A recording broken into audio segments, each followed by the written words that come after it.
देखिए, आपके पास अगर ये ऑप्शन हो जाए ना कि आज से आपको कुछ नहीं करना, तो भी ये मत समझिए कि आप कुछ नहीं कर रहे, क्योंकि कुछ नहीं करके भी कुछ ना कुछ तो कर ही रहे हैं। बेशक वो सांस लेना है, बेशक वो आंखें झपकाना है, बेशक आपके दिल का धड़कना है, बेशक हाथ पैर हिलाना है, बेशक कुछ सोचना है, यानी कुछ ना कुछ तो हम करते ही रहते हैं। पर जो भी हम करते हैं उसके इम्प्लीकेशंस होते हैं। इम्प्लीकेशन मतलब उसका एक ना एक इफेक्ट होता है।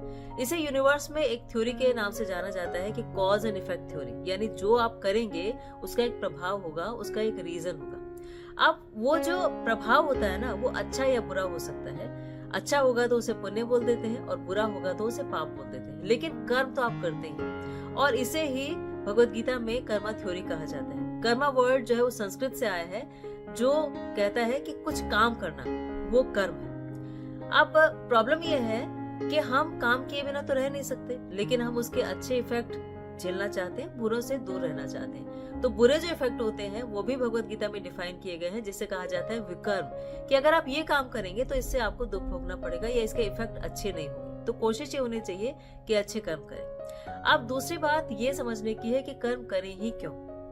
तो कर्म इसीलिए करते हैं क्योंकि कर्म जो है वो हमारी मेंटल और फिजिकल बीइंग का रिलेशनशिप है, कि जो आप सोचते हैं वही आप करते हैं। अगर आपने सोचना बंद कर दिया तो काम करना भी बंद कर देंगे। इसीलिए पत्थर जो है वो काम नहीं करते, क्योंकि वो सोच ही नहीं सकते।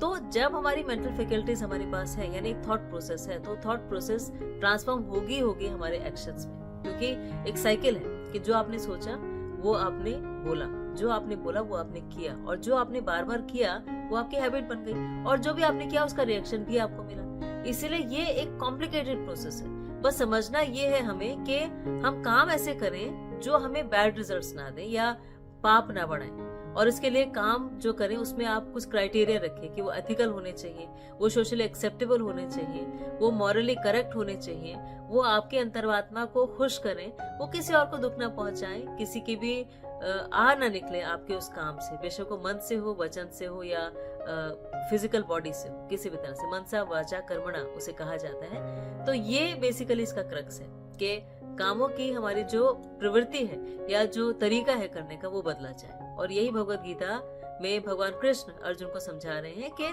तुम जो कर रहे हो ना वो सबके लिए सही हो, ऐसा काम करो। कुछ भी ऐसा मत करो जो विकर्म हो, यानी जो दुख पहुंचाने वाला हो, या जो तुम्हें अल्टीमेटली पाप की तरफ ले जाए और तुम उसे झेलते हुए दुख को प्राप्त हो।